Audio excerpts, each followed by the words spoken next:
चारों ओर अंधेरा छा रहा हो, कोई अपना न दिखाई दे रहा हो, केवल दुख ही दुख, अशांति ही अशांति, उस समय आप देखिएगा भारी से भारी संकट की निवृत्ति के लिए एकमात्र उपाय है। यदि आप भजन नहीं करते तो आप दिमाग में लिख लीजिए, चाहे अपनी नित्य डायरी में लिख लीजिए। आप एक बात पर विश्वास कर लीजिए कि आपको कोई भी सुखी नहीं कर सकता। यदि आपको कोई सुखी कर सकता है तो आप हैं। बिल्कुल घनीभूत अर्थात ठोस बात है, इसे समझ लेना। यदि आप अपने विचार के द्वारा, विवेक के द्वारा अधर्माचरणों का त्याग करके धर्म पूर्वक जीवन व्यतीत करते हुए भगवान नाम जप करते हैं, तो पूर्व पाप कर्म के अनुसार जब देह रचा गया तो उसमें जो प्रारब्ध दुख सुख का है वो तो आएगा, पर आपको परास्त नहीं कर पाएगा। और आगे आपके लिए महासुख है जो दुख और सुख दोनों से परे है। अखंड प्रसन्नता, अखंड आनंद, वो केवल आपके करने से होगा। उपदेश मिल सकते हैं, मार्ग बताया जा सकता है, आपको सहयोग मिल सकता है, पर चलना आपको होगा। यदि आप नहीं चले तो ये कहीं भ्रम हो कि मैं कहीं जाऊं और मेरी दुख निवृत्ति हो जाए, तो इस भ्रम को छोड़ देना। क्योंकि हम आप तो बहुत छोटे जीव हैं, अर्थात बहुत लघु तपस्या, लघु पुण्य वाले हैं। हम उन महापुरुषों की बात करते हैं जिन्होंने आजीवन ऐसा तप संचय किया, फिर भी उनके शरीर में भारी से भारी दुख देखे गए। ये दुख और सुख एक भ्रमात्मक इंद्रजाल है माया का, ना दुख है न सुख है। जैसे जो सपने सिर काटे कोई, बिन जागे दुख दूर न होई। ऐसे स्वप्न में तुम चक्रवर्ती सम्राट बन जाओ तो जगने पर तुम थोड़ी रहोगे, तुम जो हो वही होगे। हम भगवान के चिदानंद अंश हैं।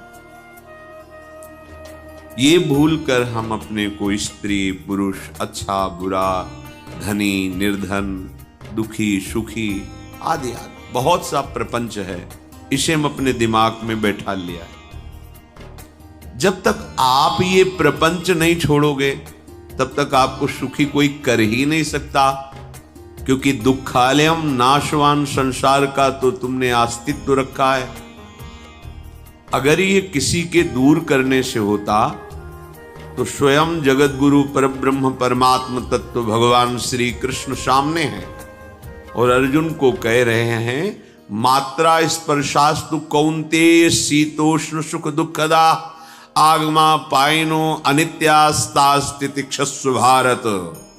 हे भारत, हे अर्जुन, ये आने जाने वाले अनुकूलता प्रतिकूलता, गर्मी शीतलता, अर्थात काम क्रोध लोभ मोह मद मत्सर अपमान निंदा, ये सब ताप पहुंचाते हैं। अनुकूलता सम्मान यश कीर्ति धन वैभव मानी हुई मान्यता, ये सब शीतलता पहुंचाते हैं। ये उष्णता और शीतलता, अनुकूलता और प्रतिकूलता आने जाने वाले हैं। भगवान ये नहीं कह रहे मैं मिटा दूंगा, कह रहे तास तितिक्षस्व भारत। हे अर्जुन, ये तुम्हें सहना होगा। यदि तुम इसे सह गए तो तुम्हारे हृदय में ऐसी स्थिति प्रकट हो जाएगी कि फिर ये स्पर्श भी नहीं कर पाएंगे। सहने से तुम्हारी भक्ति बढ़ेगी, तुम्हारा चिंतन बढ़ेगा, तुम्हारा स्मरण बढ़ेगा। सत्य वस्तु के लिए, सत्य तत्व के लिए तुम सुखी हो जाओगे। बिल्कुल खुली बात। आडंबर नाटक पाखंड इसकी जरूरत नहीं है। प्राकृतिक भोगों में सुख बुद्धि, देहाभिमान, विद्या रूप महत्व कुल धन यौवन अभिमान, यही तुम्हारे दुख का मूल है और ये कोई दूसरा नहीं हटा सकता। ये तुम्हें अपने विवेक सत्संग से प्राप्त हुए विवेक के द्वारा, शास्त्र स्वाध्याय से प्राप्त हुए विवेक के द्वारा इसे तुम्हें त्यागना है। दुख तुम पकड़े हो तो छुड़ा कौन सकता है? छुड़ाना तो आपको ही पड़ेगा। अगर कोई वादा करता है कि मैं आपको दुख रहित कर दूंगा, मुझे आज तक समझ में नहीं आया। दुख रहित होने का जो उपाय है वो गुरुजन, महापुरुष, संत जन बताते हैं कि जब चारों ओर अंधेरा छा रहा हो, कोई अपना न दिखाई दे रहा हो, केवल दुख ही दुख, अशांति ही अशांति, उस समय आप देखिएगा कोई एक है जो आपको बहुत प्यार कर रहा है। वो हमारे प्रभु हैं। आप जिनकी तरफ पीठ किए हो और जहां दुख है उधर मुख किए हो, वापस घूमो, सन्मुख होइएगा। सन्मुख होए जीव मोय जबहि, जन्म कोटि अघनाशों तबहि। करोड़ों जन्मों के पाप नष्ट कर देते हैं भगवान। जहां प्रभु की तरफ हुए तो पता चला बहुत जन्मों से बिछुड़ा था, वो मेरे स्वामी मिल गए।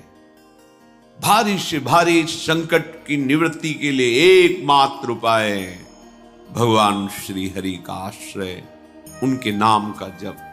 सत्य मान लीजिए, आडंबर से कुछ नहीं होना। चाहे जितने जंतुर बांध लो, चाहे जितना जो कुछ जादू टोना जो मन आवे सो कर लो। बारी मथे घृत होए बरु शिकताते बरु तेल, बिनु हरि भजन न भवतरी यह सिद्धांत अपेल। विनिश्चितम बदामिते नान्यथा वचांस में हरि भजंती। अटल बात है, यदि भजन नहीं करोगे तो तुम्हें कोई सुखी नहीं कर सकता। तात्कालिक आपको ऐसा लग सकता है मेरा काम बन गया, नहीं, वो तत्कालिक है। हमारा काम बनना तो तब होगा जो हमारा आवागमन मिट जाए, सदा सदा के लिए मुझे ऐसी वस्तु प्राप्त हो जाए कि जहां चाह ही खत्म हो गई, जहां दुख ही खत्म हो गया। वो हमारा स्वरूप है, वो हमारे आराध्य देव है। प्रार्थना मान लीजिए, भटकाव से बचिए। ये कलिकाल मलायतन मन कर देख विचार, श्री रघुनाथ नाम बिन नाहिन आन आधार। महापुरुषों ने स्पष्ट कहा, ये मलायतन मल का आगार है। मल माने कामना, नाना प्रकार की वासना, भ्रष्ट आचरण, छल कपट, दंभ पाखंड, बोलबाला, इसका एकमात्र श्री भगवान का नाम आधार। जो चाहत है नित्य सुख अर मन को विश्राम, तो हित ध्रुव हित सो भजत रो पल पल श्यामा श्याम श्यामा श्याम श्यामा श्याम। यदि सच्चिदानंद शाश्वत सुख चाहते हो, जहां से कभी हटना ना पड़े, केवल सुख ही सुख है, आनंद ही आनंद है, और मन का विश्राम चाहते हो कि भाग दौड़ मन की मिट जाए, तो बस प्रेम से बोलते रहो श्यामा श्याम श्यामा श्याम, राधे श्याम, राधा राधा राधा वल्लभ। ये बड़ी शोध करके महापुरुषों ने बात कही है। यदि आप भजन नहीं करते तो आप दिमाग में लिख लीजिए, चाहे अपनी नित्य डायरी में लिख लीजिए, जो आप दिनचर्या लिखते हैं। आपको कहीं भी कभी भी कोई भी सुखी नहीं कर सकता। गांठ बांध लीजिए, भटकने की जरूरत नहीं है। और यदि नाम जप करने लगे, धर्माचरण करने लगे, तो तुम आशीर्वाद देने वाले बन जाओगे। सातरति सातरति सा लोकांतारयति। ध्यान दीजिए, वो तर जाता है, वह तर जाता है, वो लोकों को तार देता है।